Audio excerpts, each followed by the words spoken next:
My name is Christopher Leeson. I work for Johnson County Community College out of the Kansas City area. I am a senior cloud systems and application administrator. I work in Intune.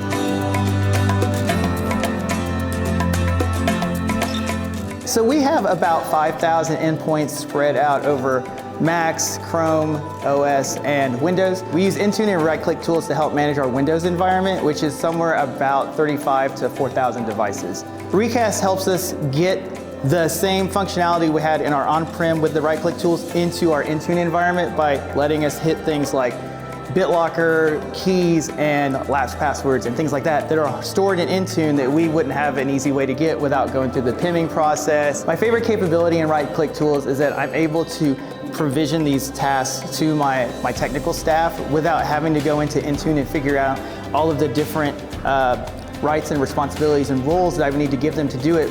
By using the Recast agent, I'm able to use the agent to run things on the desktops and the workstations across my environment with the Recast management server and provisioning the rights in there. The Recast staff has always been super friendly. They're very knowledgeable and they've always been able to help me out whenever I've had a problem.